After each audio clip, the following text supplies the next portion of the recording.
verse, one sometimes gets nama-rupa. Yeah. And then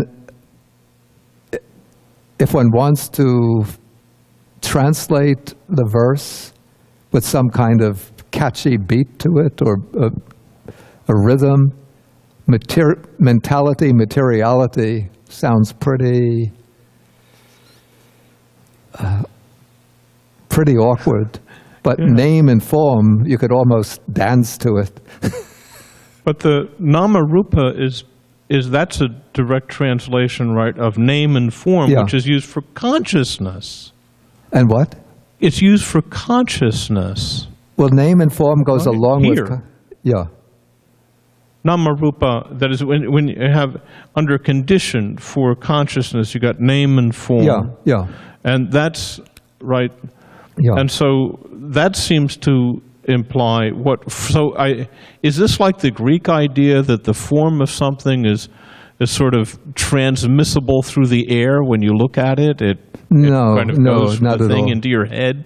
No, not at all. I've not come across that idea in Indian literature. Well, if it's particularly associated with vision rather than other things, because for instance, under characteristic, you have consciousness. Cognize uses a bunch of tastes, right? Whereas that is perception, just colors, right? But you'd think, well, you got to be able to cognize a color too, right? Oh, definitely. I mean, that's what I said. Yeah. Yeah. Right. Yeah. Okay. I just want to come back to this expression name and form. In this case also, nama is not really name, just as rupa is not just form. But nama, of course, etymologically it's related to the English word name, and probably that was the original sense. But it comes to mean in the Buddhist literature, Buddhist text, it comes to mean the mental factors that arise together with consciousness and that are responsible for, let's say, different types of ways of particularizing the object. So nama includes feeling, so it's the way the object is, the tone with which one cognizes the object. It's perception, the way one designates or classifies the object. Nama includes volition, the way one responds to the object, the way one utilizes it, and so on.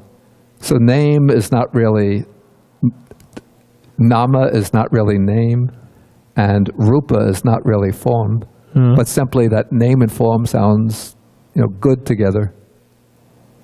And then one has to explain exactly to understand the term, there has to be some explanation of what's meant by name and form in this context. Okay, I think we're going to have to stop now with the sharing of the merits. Then we can come back after the lunch. Oh, actually, I'm sorry. Today I have to go to New York, so we won't have a discussion period after the lunch today. But if you have thought of questions about the sutta, what was covered so far that we couldn't take today, you can make a note of them and then we'll bring them up next week, after the class next week. So next week we'll take the same sutta and continue and finish it.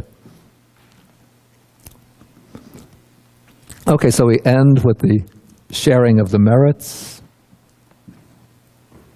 I'll do the shorter form of the second verse. Akasata chabhumata deva naga mahidika punyantang anumoditva chirang rakantu sasanang. Akasata chabhumata deva naga mahidika punyantang anumoditva chirang rakantu desanang. Akasata chabhumata deva naga mahidika punyantang anumoditva chirang rakantu mang parang.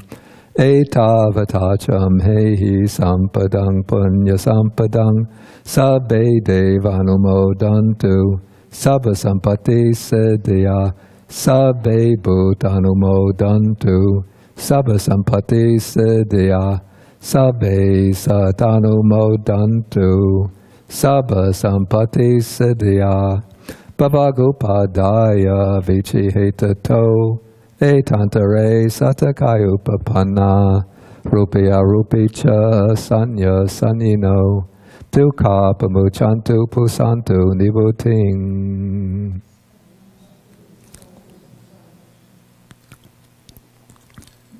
Okay, please stand.